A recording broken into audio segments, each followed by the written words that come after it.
Bonjour à tous et bienvenue pour les résultats de ce sondage que nous avons organisé avec Mayolek, le deuxième sondage analyse des films Disney. Bonjour et bienvenue pour ces nouveaux résultats de sondage qui sont un petit peu fait attendre, mais j'espère que c'est pas trop grave, parce que ça demande toujours un petit peu plus de temps, enfin toujours, hein, ça fait que 2 fois qu'on a fait cette liste-là, et oui, faire le décompte de tout ce qu'on vous a demandé de traiter, ça demande un petit peu plus de temps. Hein.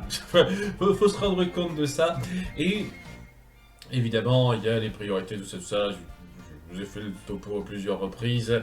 On va donc parler de 5 films Disney, vraiment par ordre chronologique. Comme je l'ai dit la dernière fois, on a sauté toute la période des années 40, durant la guerre, où on s'est contenté de faire des compilations de courts et de moyens métrages, ce qui n'était pas forcément mauvais en soi, mais la plupart des gens s'en foutent. Hein.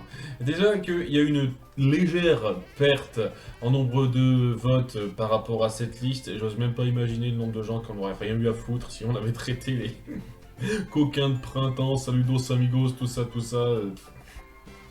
les gens n'auraient rien eu à branler. Et je les comprendrais, hein, parce que c'est clairement pas pour ça qu'on retient Disney. En tout cas, nous avons eu donc 208 votes, hein, donc un petit peu moins que la dernière fois, faut dire ce qui est.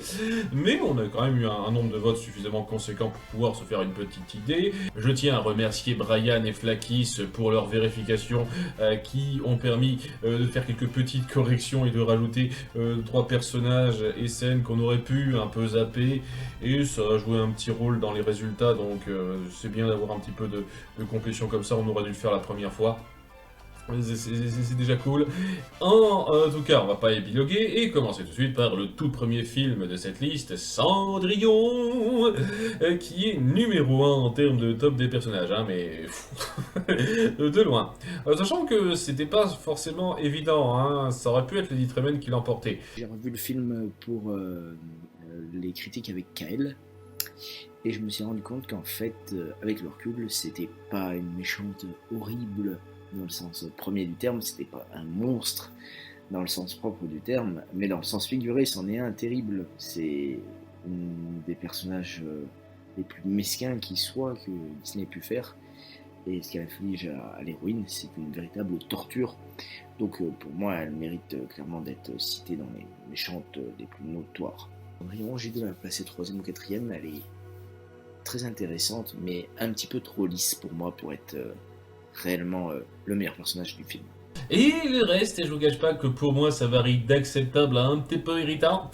Donc ouais, hein, en dehors de ces deux-là, pas beaucoup de choses à dire, même si je suis étonné de certaines places. Hein. Déjà Suzy en numéro 3, la souris femelle sur laquelle on se penche pas beaucoup en comparaison à Jacques et Gus, mais c'est la surprise, je vous cache pas. Le prince qui est, comment dire, juste là pour faire tapisserie, il a quasiment aucune personnalité, aucun développement, mais on le met plutôt haut, ce qui semble un petit peu indiquer ce qu'on pense des autres personnages, mais c'est pas impossible, et ça c'est un truc que je tiens à appuyer, que vous ayez voté par rapport à vos impressions des personnages dans toute la franchise, c'est-à-dire en comptant le second et le troisième film. Et à ce moment-là, c'est vrai que le roi, dans le troisième film, surtout parce que dans le deuxième, il est surtout insupportable, mais dans le troisième film, il est un peu charmant à certains degrés, quoi. Et le prince, c'est évident que ouais, il est beaucoup plus développé dans le troisième film. Mais bon, c'était par rapport à Cendrillon, pas par rapport à Cendrillon 3. Truc que je tiens à préciser. Et puis bon, ça explique pas le coup pour Suzy, parce que Suzy, elle est inexistante dans Cendrillon 3, quoi.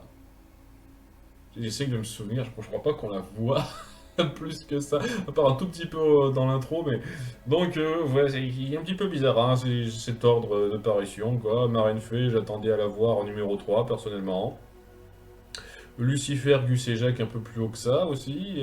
Anastasie qui au-delà de Javotte, j'ai le sentiment que ça vient une fois de plus du fait que ça a plus marqué dans le troisième film, mais dans ce premier film elles sont un peu équivalentes. Hein. J'ai également bien classé Anastasie, certainement en deuxième position. Alors c'est pas le personnage en soi le plus marquant, mais je trouve qu'il apporte un humour certain au film, un humour un peu plus fin que ce que peut apporter les souris, ce que peuvent apporter les souris, pardon, ou ce que peut apporter le roi, par exemple. Même si le roi me fait rire, plus que les souris, Je trouve que l'humour d'Anastasie est un petit peu plus fin, donc pour moi, elle est classée un peu plus haute. Donc ouais, quelques surprises. Au bout du compte, les deux premiers de loin, c'est Cendrillon et Lady Tremaine, et elle le mérite. Cendrillon est une de mes héroïnes Disney préférées, celle qui a le plus bien pris avec le temps, alors que d'autres ont vieilli, sont devenues un peu désuètes, du moins dans le développement, dans la mentalité. Même si on se contente de voir ce premier film, Cendrillon a quelque chose de vraiment touchant qui reste pour moi. En ce qui concerne votre scène préférée, le choix n'a pas été très compliqué à deviner. Ce sont mes perles. Volez-moi tout de suite. Oh non. Oh, regardez.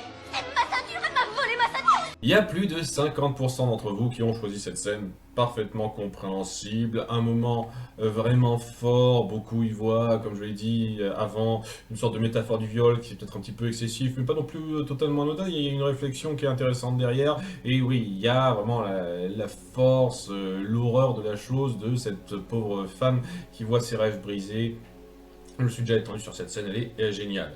Ensuite, donc, en numéro 2 avec 25%, c'était quand même pas mal, hein, 53% pour la robe déchirée et 25% pour la scène, la deuxième scène la plus reconnue, c'est la transformation de la citrouille en carrosse. J'avoue, scène incontournable du film qu'on considère comme iconique, un de ces moments de magie du vieux Disney qui nous vient un peu naturellement, automatiquement, lorsqu'on pense au Disney d'antan. Donc normal que ça ait un bon succès. Et après, donc 11% avec l'essayage de la pantoufle à la fin, 9% avec la scène juste avant où la marâtre enferme Cendrillon.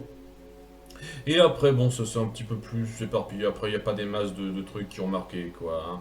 Il y a eu 3% pour la danse, 1% pour le combat pour les perles.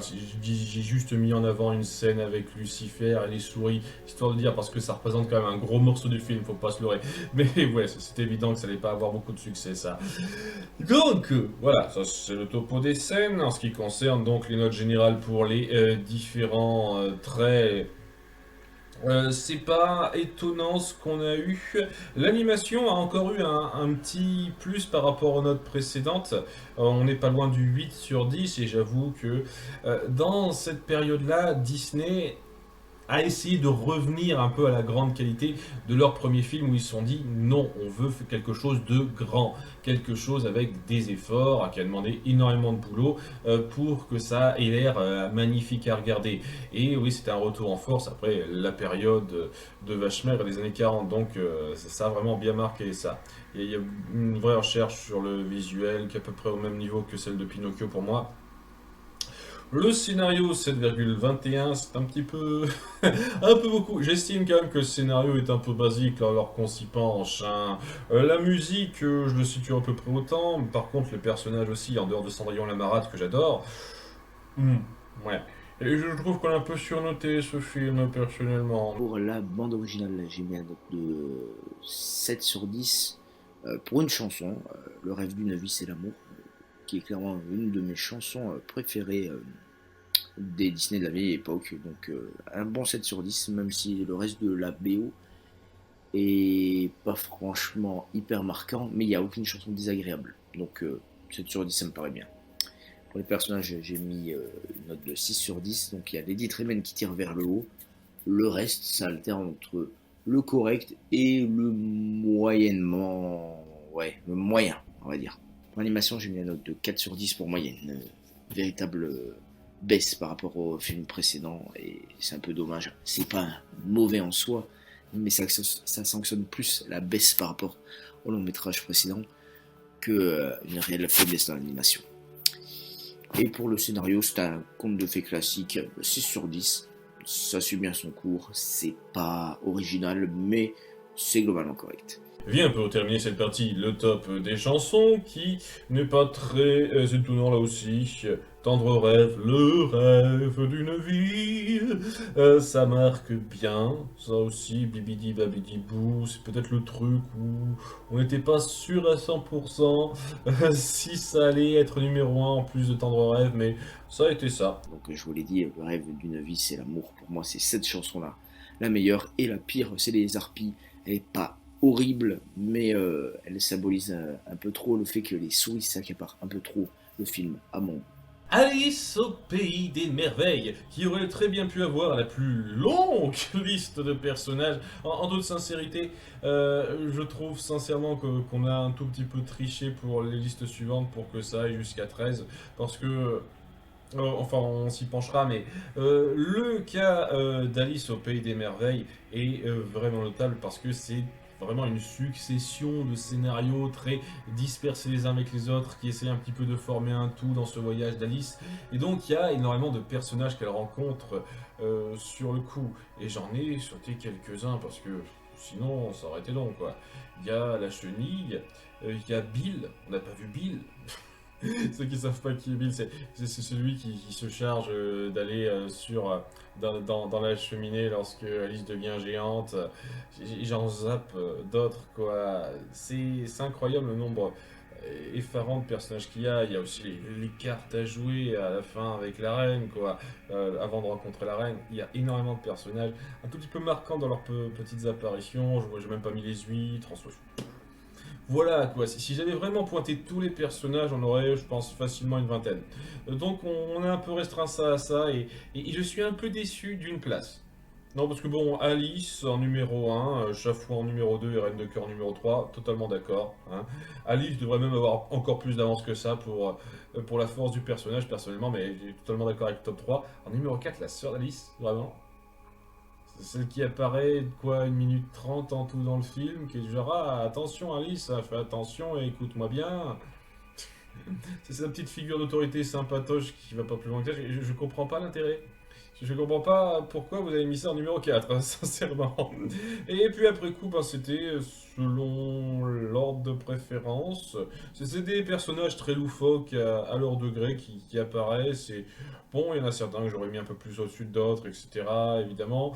Le dodo, je le trouve sympa. En toute sincérité, j'aurais pas placé plus bas que ça. Le personnage que je préfère dans le film, c'est la Reine de Cœur, c'est la méchante.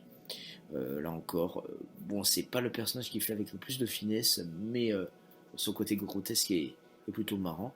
J'aime beaucoup Alice, elle a une certaine espièglerie qui est combinée à sa douceur, ça la rend plutôt sympa. En revanche, j'ai beaucoup de mal avec le duo Le Chapelier Fou et le Lièvre de Mars, qui m'énerve au plus haut point. Pour moi d'ailleurs, leur scène, c'est la pire scène du film. D'ailleurs, en parlant de ça, Le top des scènes maintenant, et là c'était très disparate parce que je ne savais pas, vraiment je n'avais aucune idée de qui serait le grand gagnant, c'était pas évident. Tu tombes sur des films où la scène numéro 1 qui viendra en tête est évidente. Mais alors là, c'est clairement pas évident, et donc ça a été très très dispersé, hein. Très dispersé, hein. Je vais vous parler rapidement dans le désordre là. Avant, on a eu la rencontre avec la chenille avec seulement 2%, la chute en parachute, la course-poursuite de fin, rencontre avec les fleurs 4%, 5%, et ça a un tout petit peu monté graduellement, rencontre avec le chafouin, l'histoire des huîtres, le tribunal à la fin, 7%, 8%, 9%, ça arrête pas d'augmenter petit à petit, mais ça atteint pas des nombres faramineux, même sur la fin, quoi, parce qu'après on a la scène du mange-moi, bois-moi d'Alice, où elle grandit et puis elle rétrécit, 11%, rencontre avec la reine, à la fin 12%, le moment où elle est perdue, où elle pleure, qu'elle est en détresse, 14%. Très dispersé. Et malgré tout, ça fait beaucoup de scènes un petit peu notables, ce qui fait que le numéro 1 s'en sort pas avec énormément de pourcentage, même si c'est un peu plus que les autres de façon un peu notable quand même, il faut dire ce qui est. Avec 28%, nous avons donc en numéro 1... Oh oui, j'étais justement en train de chercher. Une tasse toute propre, toute propre. Allons debout. Mais je ne me suis pas servi de ma tasse. Une tasse toute propre, allons debout. Une tasse toute propre, toute propre. Peut-être la plus iconique qui revient visuellement pour les spectateurs, je dois avouer, c'est ça qui a dû aider, mais tout de même 28% seulement, hein, gagner une sorte d'élection avec seulement 28% des gens qui veulent voter pour vous, c'est quelque chose, hein. Bref, je vais pas trop y penser. C'est intéressant de voir que c'est un film qui brille par sa diversité et le fait que ça a su marquer pour énormément de scènes disparates.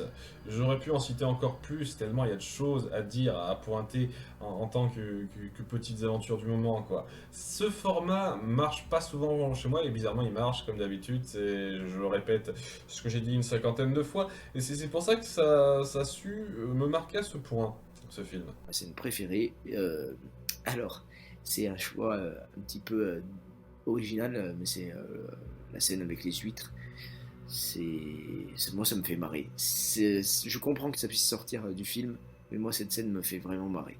On vient ensuite donc aux critères précis, musique encore plus que le cas précédent avec plus de 8 sur 10, quand même bien, waouh.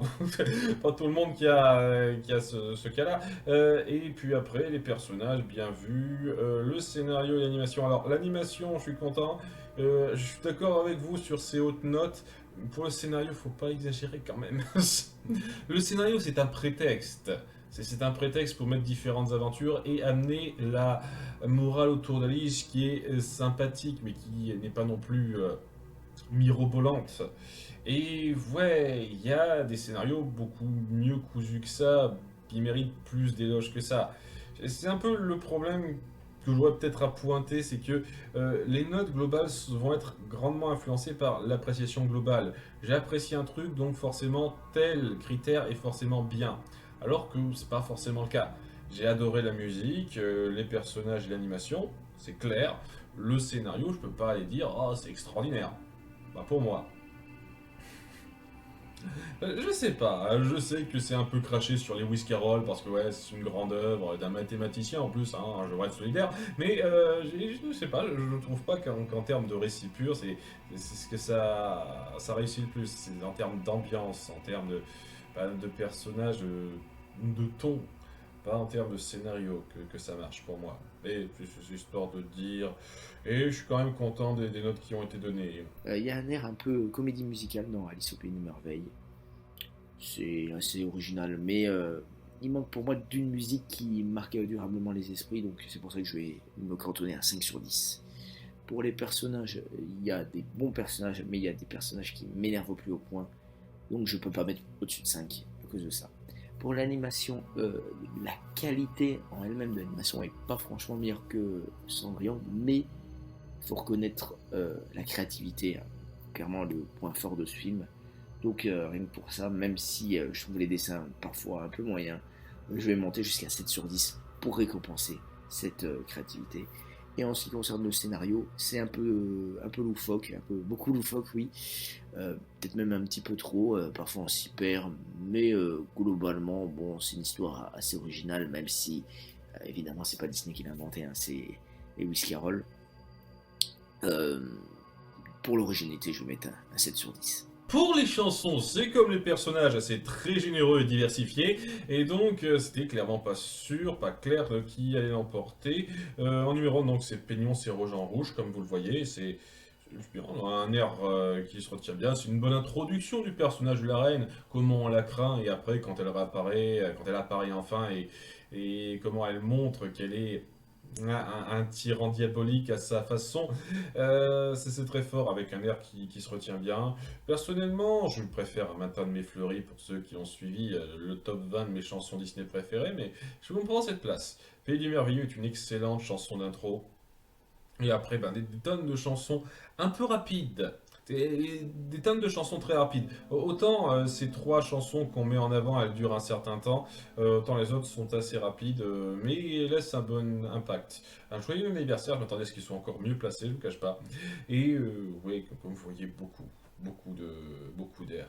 Hein, c'est un des Disney les plus généreux dans sa diversité de personnages et de chansons. Et cette générosité, elle se ressent. Peignon les roses en rouge, pour moi, c'est celle-là qui me plaît le plus, juste devant Un matin de mes fleuris, dont l'air est plutôt sympa et mémorable. Ces 2 chansons-là, pour moi, m'ont marqué dans ce film.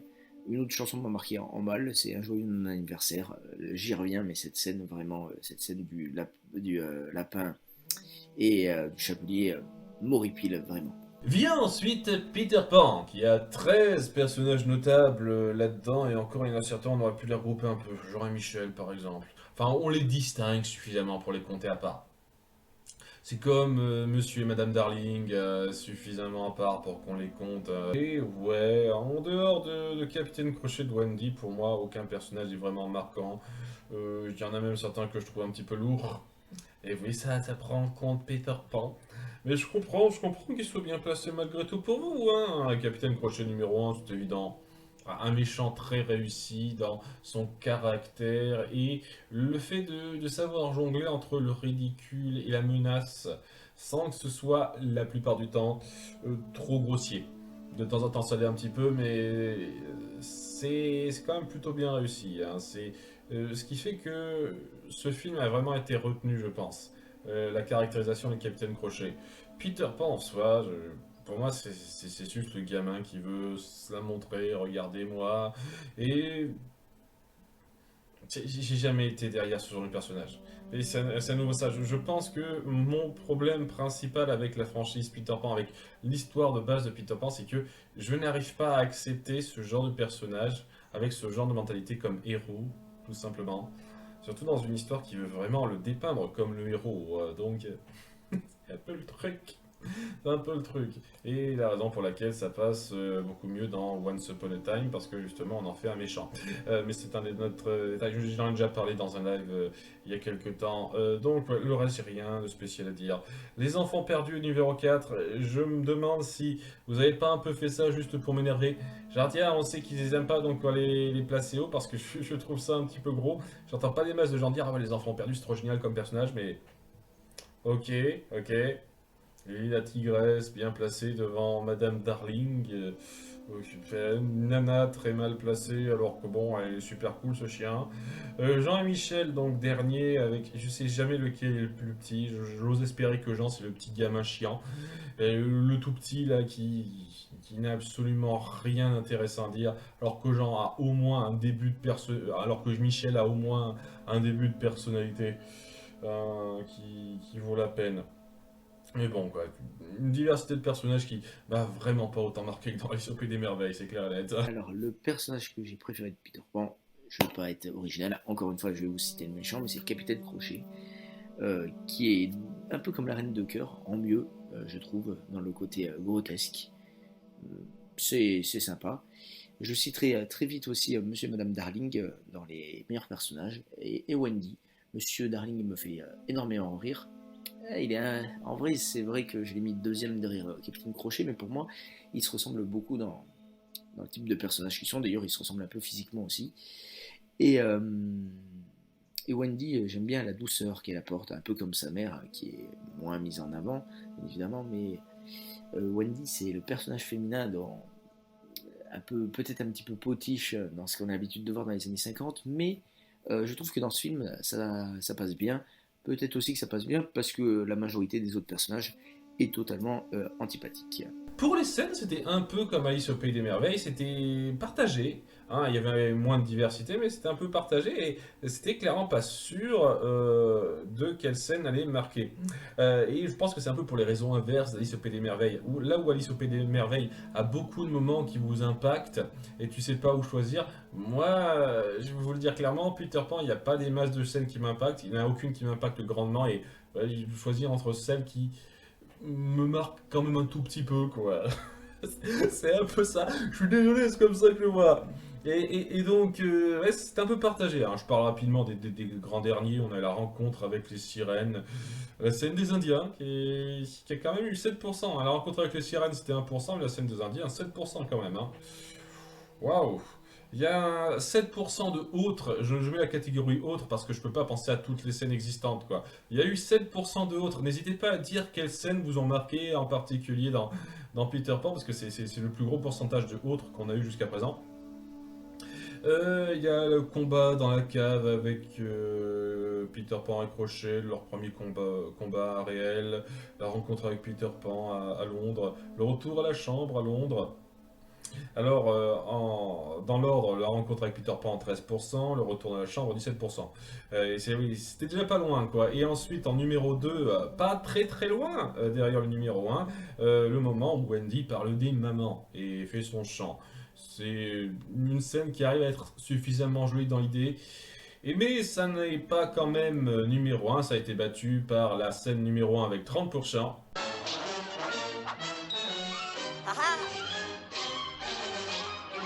Pour moi, la meilleure scène de ce film, c'est le duel sur le bateau, mais c'est pas une scène qui m'a grandement marqué.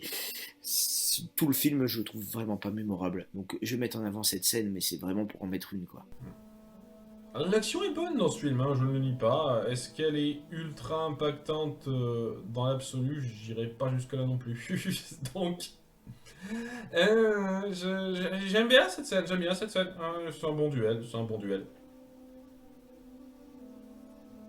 Bien, bien, bien. Passons aux notes des critères globaux avec donc déjà une moyenne beaucoup plus basse par rapport au film précédent. J'espère que je vous ai pas juste influencé pour que vous sortiez de votre idée. Même si en toute sincérité, je trouve que c'est des notes excessives.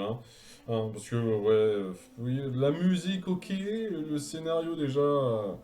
et l'animation, j'avoue qu'elle est pas mal, mais elle n'est pas aussi puissante que qu'Alice pour moi ou Cendrillon.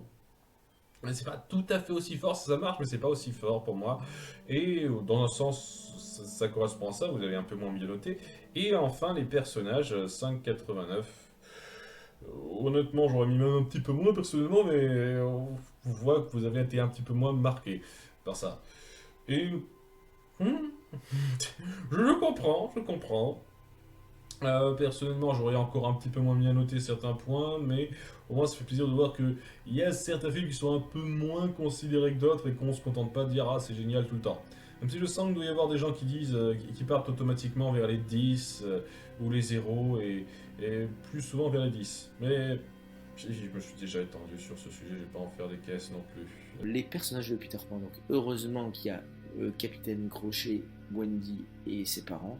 Parce que le reste, soit c'est oubliable comme les frères de Wendy, soit c'est carrément horrible comme Peter Pan, ou comme les enfants perdus. Et pour moi, ces personnages m'horrifient tellement que je suis obligé de mettre une note en dessous de la moyenne. Je vais mettre 4 sur 10 pour pas aller trop bas. Même si je m'écoutais, je mettrais moins. Pour la bande originale de Peter Pan, c'est pas trop mal. En règle générale, Tu t'envoles ou... l'étoile là-haut dans le ciel, je me rappelle plus du nom de la chanson, c'est plutôt pas mal, mais il y a une chanson qui m'horripile vraiment, c'est la chanson avec les Indiens. Franchement, cette chanson-là, c'est pas possible pour moi. Je suis désolé, rien que à cause de cette chanson, je peux pas aller au-dessus d'un 5 sur 10, même si le reste de la BO me plaît, mais je veux dire, quand il y a une chanson comme ça qui genre sort du film tellement elle est à la fois gamine et raciste, faut dire ce qui est, même si on est dans les années 50, c'est raciste, je peux pas aller au-delà de 5. Pour l'animation de Peter Pan, les duels sont pas hyper mal animés, par contre les traits des personnages sont vraiment pas au niveau, 4 sur 10. Et pour le scénario de Peter Pan, l'idée de base est bonne, mais le déroulé ne l'est pas, 4 sur 10. Pour les chansons, donc, le numéro 1 gagne de beaucoup, presque 300 points, ce qui est compréhensible parce que c'est honnêtement la seule chanson qui reste grandement en tête. Je dis pas que je me souviens pas des autres, Dans l'océan du ciel, pour la petite toi, je me souviens à peine. La vie de pirate, c'est la plus belle des vies. Et t'as la fille indienne, le besoin d'aimer. Pourquoi sa peau est rouge? Ah, quel bonheur d'être un voleur! Là, voilà, je me souviens à peu près des airs, Je dis pas que je m'en souviens pas, Mais disons que celle qui m'a vraiment marqué, celle qui reste en tête et que je pourrais vraiment me fredonner personnellement, c'est Tu t'envoles. De loin. Et ouais, ça appuie le côté plus sphérique de cet univers au mieux et ça marche très bien, Les autres, ouais, ça fait le taf dans l'idée.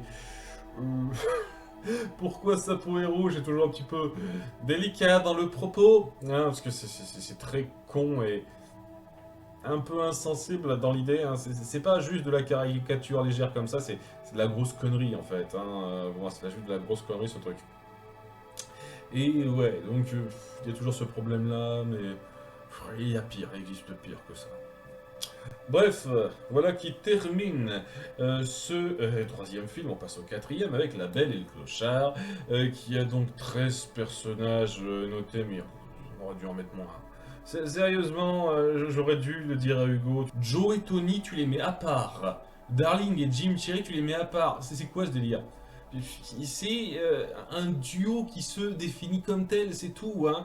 Ils n'ont pas de grande personnalité à part lorsqu'on les sort du duo. C'est ça que je trouve super bizarre en fait. J'ai pas trop compris pourquoi il a fait ça, mais en même temps, il avait déjà fait la liste, j'ai pas envie de chambouler le truc juste pour emmerder le sondage et le ralentir. Donc, ok. Mais voilà, Joe et Tony sont juste à côté, Daring et Jim Sherry sont juste à côté, il devrait être, chaque duo devrait être un seul personnage à prendre en compte. Ouais, et il y en a quand même qu'on a compté histoire de... C'est Brian qui nous a parlé du castor. Ah oui, le castor, ah oui c'est vrai, le castor, il faut qu'on en parle. Je m'en fous un peu du gars, mais il a une apparition, c'est vrai, c'est vrai. Sinon, donc, c'est Lady qui l'emporte face au clochard de pas beaucoup, et oui, notre couple central, c'est lui qui emporte les lauriers de loin devant tout le monde. C'est normal et c'est une bonne chose. C'est quand même quelque chose à saluer quand les meilleurs personnages de votre histoire, bah, c'est les héros centraux. C'est bien, ça devrait arriver le plus souvent, puisque c'est sur eux qu'on se centre le plus, quoi. Et ouais, je préfère Clochard à Lady, personnellement, parce qu'elle a toujours des petits moments que je trouve un petit peu con sur les bords, hein, un petit peu nunuche, mais globalement, elle a beaucoup plus de moments marquants et forts. Et je trouve ça vraiment dommage qu'elle ait été reléguée totalement au secondaire dans la suite. Ça fait partie des trucs qui méritent pas mal, je vous cache pas, en dehors de la qualité intrinsèque. Sinon donc Jock et César en numéro 3 et 4. C'est évident, c'était les comiques de service qui passaient bien pour d'autres, moi ça va sans plus. Dans les Jim Sherry, ils ont une présence sympathique, mais... Et puis bon, les Siamois étant de Sarah, j'aurais même pas été contre qu'ils soient plus bas que ça, parce que je les supporte pas. Je trouve que c'est des méchants juste irritants, tout simplement. Surtout pour ce qu'ils valent, les Siamois. Et puis bon, le rat, c'est juste une présence, c'est pas vraiment un personnage, blablabla. Les chiens de la fourrière, on les a comptés histoire de les compter. Hein, je sais que c'est surtout un amalgame de stéréotypes avec juste la fille qui parle du clochard. Pas des masses de choses à développer sur ces personnages-là, c'est normal que le couple central soit loin devant tout le monde. Le personnage que je préfère dans La Belle et le Clochard, c'est Lady. Pourquoi? J'aurais bien du mal à vous expliquer, mais il y a une certaine tendresse qui se dégage de ce personnage qui la rend vraiment très sympathique. Le top des scènes, et là on va pas faire du real suspense parce que c'est évident, à 49% vous avez choisi... Comme des amoureux, vivez l'enchantement. En toute sincérité, je suis étonné que ce soit pas plus que ça même, mais 49% c'est quand même pas mal, c'est beaucoup, hein. Donc ouais, évident, c'est la scène ultra iconique dont la plupart des gens seraient morts. Mais il y a quand même eu un concurrent pas mal avec le duel contre le rat, à la fin, entre le clochard et le rat, qui a eu 21%, c'est quand même pas mal. Et après coup, ben, c'était acceptable quoi. L'enfance de Lady au début, 10%, la rencontre avec le clochard, 7%, le passage à la fourrière, 6%. Et ça fait penser à un truc, j'en parlerai à la fin ça. La rencontre entre Lady et le bébé, 6%, une belle scène malgré tout. Hein. Vraiment, je trouve que c'est la conclusion du 2000 film de début qui s'étendait trop pour pas grand chose, mais au moins cette conclusion elle était belle. La meilleure scène du film, pour moi, c'est Lady qui s'attache au bébé. Finalement, j'aurais pas dit ça avant d'avoir revu le film, mais j'adore l'exposition du film. Certains pourraient dire que ça sert à rien, mais moi je trouve au contraire que c'est vraiment attendrissant et ça pose bien le décor. C'est un peu une caractéristique qu'on retrouve dans les vieux films, pas seulement les vieux films d'animation, hein, les vieux films en général. On aime bien planter le décor. Là, dans La Belle et le Clochard, on le fait vraiment, peut-être même un petit peu trop au goût de certains, mais moi dans ce film-là, ça me dérange pas. Dans d'autres, ça me dérange, mais dans celui-là, je trouve que le décor est très bien planté. La poursuite du camion, la fugue de Lady. Il me semble que c'est Brian qui a voulu qu'on la rajoute celle-là. Et tout le monde s'en fout, hein. 1% pour la fugue de Lady, quoi. Mais voilà, c'était des trucs autour de 6%, même moins. C'était pas aussi marquant, mais c'est évident la scène qui allait gagner. Ensuite, pour les critères globaux, on a pour la musique une note que je trouve un petit peu basse quand on compare au précédent. Par rapport à la qualité globale. Je veux dire, c'est une note très honorable, hein, 6,74 sur 10, mais je sais pas, quand on compare à d'autres, seulement ça, c'est un peu surprenant. Le scénario est bien, sans plus.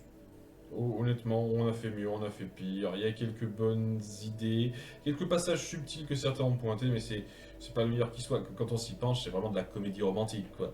C'est le principe type de comédie romantique. Et je dis pas que les comédies romantiques sont intrinsèquement mauvaises, mais à moins qu'on fasse quelque chose de vraiment ultra spécial autour, les comédies romantiques ont rarement un propos ultra fort. Et sans être mauvais du tout, c'est très solide. C'est pas non plus une comédie romantique qui vous propulse très loin, pour moi. Ensuite, bon, l'animation 7 sur 10, je trouve ça un petit peu abusé. Une fois de plus, par rapport à la note globale qui ont été données aux autres films avant. Parce que il y a des films qui ont eu un peu plus que ça, qui ont été de cette qualité, voire un petit peu moins. Et ensuite, les personnages, à peu près 7 sur 10 aussi. On sent quand même qu'il y a souvent une sorte de note moyenne qui se retient pour les critères. Et ça devrait être un tout petit peu moins au même niveau pour moi, mais bon. Ce sont des notes honorables qui conviennent à un film bien. Le scénario du film en soi ne respire pas l'originalité, mais la mise en scène fait qu'on oublie que c'est des animaux et ça rend les enjeux beaucoup plus forts, comme la naissance du bébé, comme le duel avec Laura. Au final, c'est juste deux animaux qui s'agressent l'un et l'autre. En soi, je veux dire, dans la vie de tous les jours, c'est pas quelque chose de très marquant, mais la mise en scène fait que c'est un moment plutôt fort. Donc pour moi, ça glorifie un peu le scénario. Je mets la note de 6 sur 10. La musique de film m'a pas énormément marqué, ni en bien ni en mal. Je vais mettre un 6. Pour les personnages, on a des bons personnages. On a Lady, le clochard, Jim, Chéri et Darling sont aussi plutôt sympas.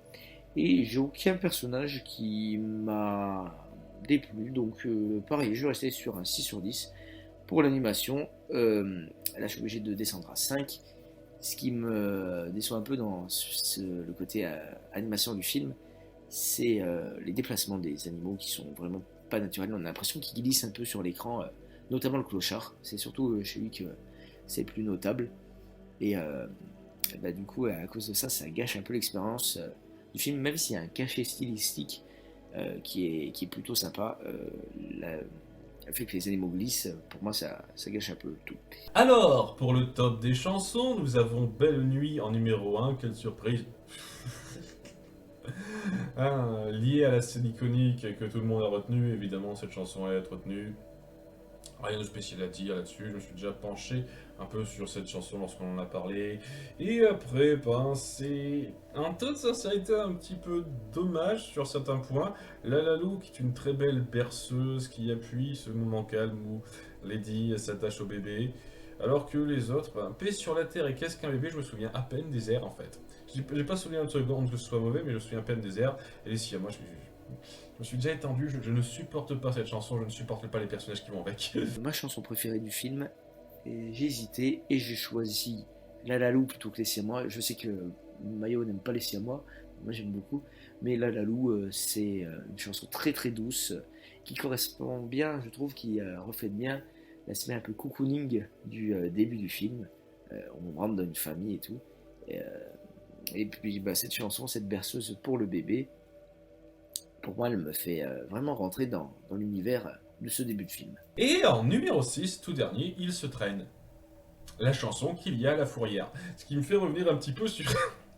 Là, c'est moi qui vais taquiner, hein. Je taquine sur le fait que énormément de gens essayaient de défendre cette scène en disant « Mais elle est super forte, cette scène de la fourrière, ça signifie tellement de trucs, ça me touche tellement... » Et c'est à la fin pour tout, quoi. C'est à la traîne pour tout, quoi. Les personnages des chiens de la fourrière, on les aime moins que n'importe qui, même le putain de castor. Bon, les gens préfèrent le castor à la scène aux chiens de la fourrière. La scène en elle-même a récolté 6% des voix. Et la chanson qui est reliée, c'est la dernière de la liste. Et apparemment, c'est juste une minorité vocale qui dit que c'est génial cette scène, hein, parce que ça n'a pas autant marqué les autres. Et je fais partie des autres qui n'ont pas été autant marqués par cette scène que ça. Vous m'excusez, je suis désolé. Mais tant mieux, ça vous touche, hein, chacun son appréciation d'un film. Vient ensuite, pour terminer, La Belle au bois dormant. Dernier film de cette liste, était un peu plus long que prévu, j'espère que ça ne vous ennuiera pas trop, avec donc un top 9 ce coup-ci. Et encore, ça aurait dû être un top 8 parce que... Lorsqu'Hugo a mis Oriane dans la liste, je me suis dit, mais c'est une blague, hein. Ce personnage qui apparaît en tout et pour tout 1 minute 30 dans le film, qui a 1 ou 2 répliques, mec, au total. Oui, bien sûr, bien sûr. Qu'est-ce qu'on s'en fout? Je suis sûr que les sbires de Maléfique ont plus de temps d'écran qu'elle, quoi. Plus d'importance. Il y a le sbire qui lui parle de temps en temps à Maléfique, l'espèce de mini-gobelin de merde, là. Ce personnage a plus de développement que la reine Oriane. Donc... On l'a pas compté, lui, par contre, on l'a compté elle. C'est pour la blague, hein, nous sommes d'accord, hein. Normal qu'elle soit dernière, hein. Mais bon, nous avons Maléfique en numéro 1. De loin, c'est évident, méchante ultra iconique, pour beaucoup considérée comme la meilleure, même méchante Disney. Et ça n'est pas très loin pour moi, même si je lui préfère quelques autres. Mais ouais, très très réussi. Pas d'originalité, encore une fois, c'est la méchante, c'est Maléfique. En même temps, qui pourrais-je citer d'autres, tant les autres personnages sont vraiment pas notables pour la plupart. Philippe en numéro 2, ce qui ne me surprend pas, c'est un personnage de héros fringant, un peu dans la lignée des princes précédents, mais ce coup-ci beaucoup plus proactif, avec plus de personnalité en fait. J'oserais dire que c'est le premier personnage de prince Disney à avoir un vrai caractère défini sur une période de temps acceptable. Là où, pour le prince dans Blanche-Neige, il vient juste pour lui faire la cour et à la fin il la réveille. Je suis content, mon beau prince est là. Et pour Cendrillon, c'est le trophée, quoi. C'est pas juste un trophée, c'est un vrai personnage, Philippe. Et j'irai pas dire une seule seconde que c'est un grand personnage non plus, mais il est marquant. Aurore en numéro 3, j'ai déjà donné mon avis sur elle, c'est une sous-Blanche-Neige. Et elle subit tellement qu'elle n'a pas des masses de valeur en tant qu'héroïne. Ça n'a jamais été vraiment l'héroïne de ce film pour moi, parce que à côté c'était les 3 fées, Pâquerette, Pimprenelle et Flora. C'est Pâquerette qui l'importe. Et pour moi ce sont les vraies héroïnes du film qui auraient dû être au-dessus d'Aurore personnellement. Puis après donc, oui, il n'y a pas de grands personnages mis en avant, quoi. Il y a les rois, Stéphane Hubert. Existe. Je déteste pas, mais... Et ils ont une scène de merde, mais en dehors de ça, je déteste pas, quoi. Alors, pour le top des scènes, ça aurait dû être évident, mais pas tant que ça. C'est-à-dire que je m'attendais à ce que le gagnant qu'on a gagne, mais avec une avance un peu plus prononcée, même si 48% c'est pas mal.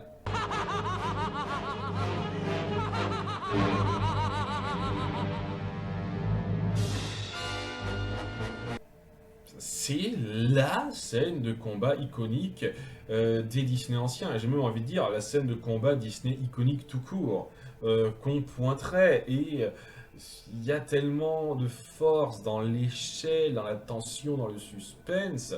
C'est énormissime. J'adore. Et ça mérite de loin d'être considéré comme la meilleure scène de ce film. Même si, et je dois avouer que j'ai vu pas mal de commentaires pour dire ça, de témoignages sur la puissance de la scène numéro 2 avec 31% des voix, la scène de la quenouille, c'est-à-dire le moment où Maléfique contrôle Aurore pour qu'elle s'avance lentement vers son destin de tomber, etc. etc. Et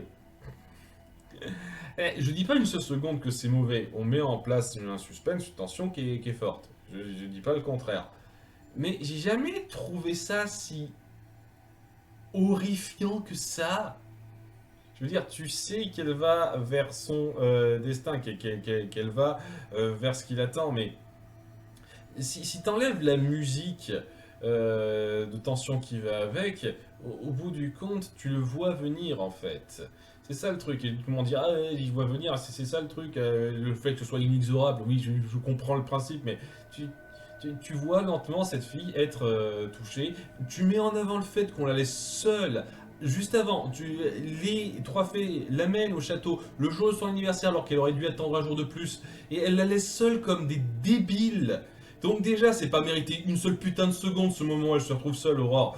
Et tu mets en avant le fait que oui, elle se fait avoir par surprise, parce que nos personnages sont cons. C'est en termes d'écriture le moment le plus débile de ce film pour moi. Pour moi, ça rabaisse pas mal la force hein, de cette scène. Parce que voilà, c'est cousu de fil blanc. Ça doit arriver, donc voilà.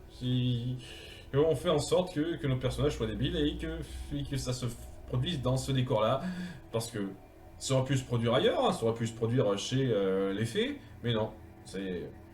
Je sais pas, pour moi ça passe pas si bien que ça. Et une fois de plus, en termes de mise en scène, ça fait le taf. Hein. Je trouve pas ça si horrifiant que ça, mais de toute façon, c'est clair et net, il n'y a aucune scène vraiment forte qui m'a autant impacté que le combat contre Maléfique Dragon. Même si en toute sincérité, la scène de la quenouille, elle est battue par d'autres plus loin, quoi. La cérémonie de la naissance qui a 10% au début, ouais. J'ai l'impression qu'on a pris vraiment tout, quoi. C'est-à-dire le topo jusqu'à l'arrivée de Maléfique, etc., etc. Alors que pour moi, c'était un peu l'introduction, mais bon, qui pointait un seul moment précis dans toute cette séquence début, c'était un petit peu gros, quoi. Puis la rencontre Aurore Philippe, qui pour moi aurait mérité d'être numéro 2, parce que c'est quand même un moment assez touchant de rencontre, de coup de foudre, qui est beaucoup mieux géré que le passage entre Blanche-Neige et le prince dans Blanche-Neige. Le moment où les fées endorment le royaume est assez fort en soi, même s'il y a quelques moments gaguesques un peu délicats, il y a quand même quelque chose de fort là-dedans, seulement 3%, quoi. On le réveille d'Aurore 2%. Le grand moment où le prince sauve la situation, finit de sauver la situation, et à ce moment d'accalmie avec sa chérie, non, ça pas si marqué que ça, et puis il n'y a pas eu d'autre, quoi. Hein. C'est vraiment un seul pourcent d'autre. Ça s'est joué entre le combat de dragon et la scène de la quenouille pour vous. Je sais que beaucoup de gens vont défendre corps et âme cette scène, elle est trop géniale. Je dis pas une seule seconde qu'elle est mauvaise, mais non, elle m'a pas autant ultra impacté que vous, personnellement. Pour moi, c'est la cérémonie de naissance. Alors, je sais que beaucoup vont citer ou le duel ou la piqûre de la quenouille, mais pour moi, la cérémonie de la naissance, c'est un exemple parfait d'exposition réussie. Donc, je veux le mettre en avant. Bien, les critères globaux maintenant avec la musique qui est à 7,37. Ce qui est assez étonnant parce que j'ai entendu beaucoup de gens dire oh ouais quand même la BO de la Belle au Bois dormant c'est quand même pas mal de reprises, c'est pas aussi créatif, tout ça, et quand même une bonne note hein toutes choses considérées hein. Moi personnellement, même au-delà des reprises, il y a de la bonne musique, d'ambiance quoi, on s'est créé quelque chose. L'animation encore, si on compare à d'autres trucs avant, je l'aurais même situé plus haut quoi. C'est peut-être le plus joli. Je dis clairement peut-être le plus joli film animé Disney de la vieille époque pour moi. C'est-à-dire avant l'âge d'or. Hein. C'est peut-être le plus joli film animé Disney créé avant. Et ouais, cette espèce de style, l'échelle de ce château, la magie qu'on met en avant, il y a quelque chose de vraiment fabuleux, féerique et parfois imposant aussi lorsque c'est la menace avec Maléfique. C'est énorme, visuellement c'est énorme. Et je suis content de voir que ce coup-ci vous avez un tout petit peu plus partagé les notes, quoi. C'est pas la même moyenne, quoi. Le scénario, vous l'avez moins bien noté.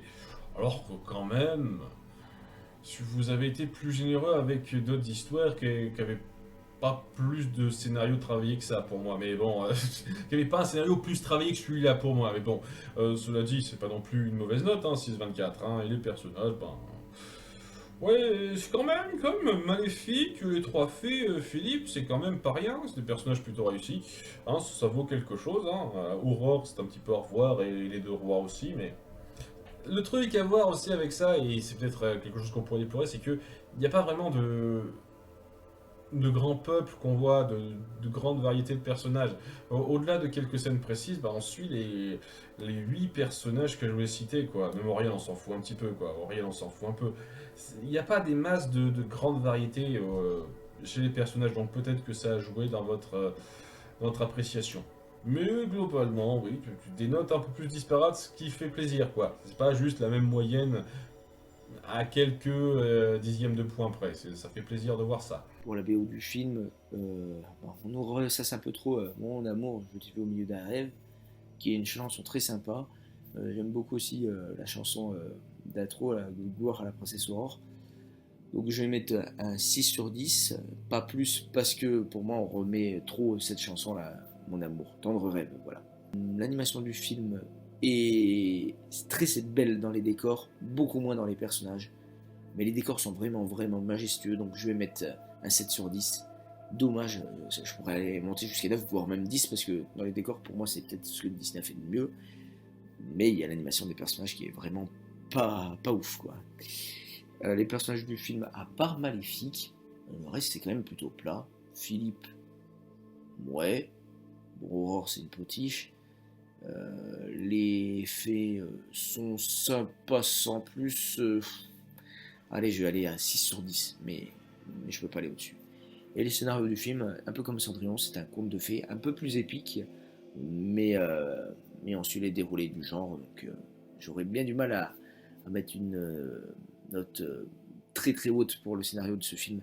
Je vais monter à 6 sur 10. Et enfin, les chansons qui sont pas très nombreuses, donc on va faire ça vite. Évidemment, c'est Mon amour, je t'ai vu au beau milieu d'un rêve, qui a gagné. Et puis la chanson d'intro avec Aurore, et c'est des chansons gag. Après, le don des fées, c'était très rapide, ça va pas très loin et trinquons à ce soir. C'est pas un film qui a beaucoup de chansons, faut dire ce qui est, et on se souvient surtout de la chanson principale.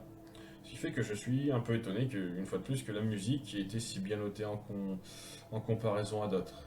Mais bon, peut-être parce qu'on n'a pas juste pris en compte la BO, mais la musique globale. Et tant mieux, tant mieux.